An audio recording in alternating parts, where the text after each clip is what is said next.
Nilikuwa nalifuatia swala la Sheikh Walidi.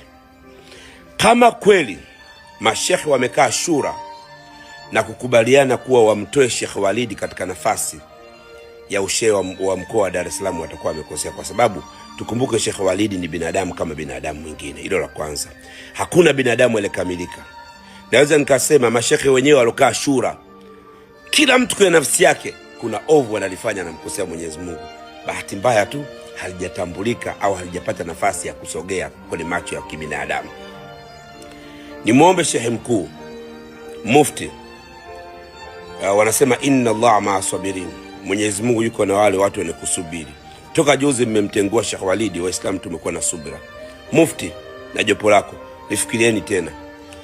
Kuna muda hatupaswi kufanya maamuzi kuridhisha management au bodi au mashekhe fulani. Tufanye maamuzi kwa sababu ya faida ya Waislamu wote. Ndio maana kwenye khutba kila imamu anayesimama atasema naihusia nafsi yangu pamoja na kuhusia nafsi zenu, kwa sababu kila nafsi hapa binadamu haijakamilika, alikamilika ni Allah. Iweje mashekhe wanakaa shura kisha wao wanamhukumu Sheikh Walidi kwa story wanazoambiwa au kwa taarifa wanazozipata? Niwaulize mashekhe walokaa shura, wao wamechukua milki ya Mungu ya kufanya maamuzi na kuja na decision?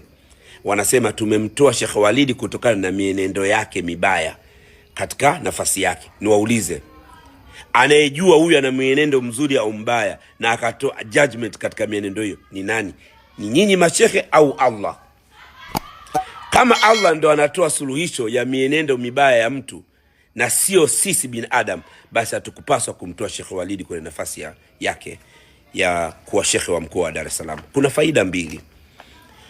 Hata Mtume Muhammad sallallahu alaihi wasallam alikuwa anatumia watu wenye nguvu ambao ni makafiri ili kusaidia Uislamu.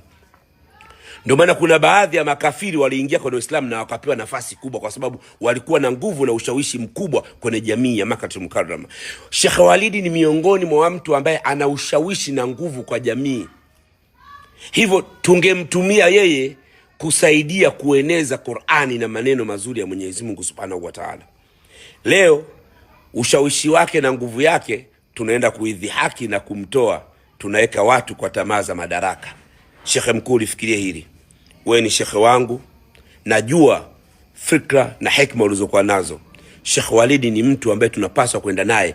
Vijana wengi walikuwa narudi kwenye imani, kwenye Uislamu kwa sababu za kauli zake na ujamaa wake alioweka kwa watu. Mimi binafsi nimeshaona naye zaidi ya mara 3 kwa changamoto zangu za dunia, na yeye amekuwa akiniambia njia ya kufuata, njia ya kutokufuata. Kwa hivyo kuna wengine hawaingiliki, wanachukua nafasi kama vile kujimilikisha mamlaka.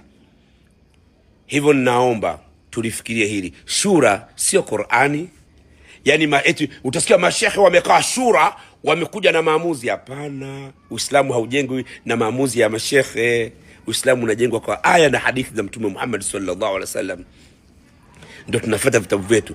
Mwenyezi Mungu na Mtume Muhammad sallallahu alaihi wasallam na ambaye kigezo chetu, ndivyo vitu tunavyofanya.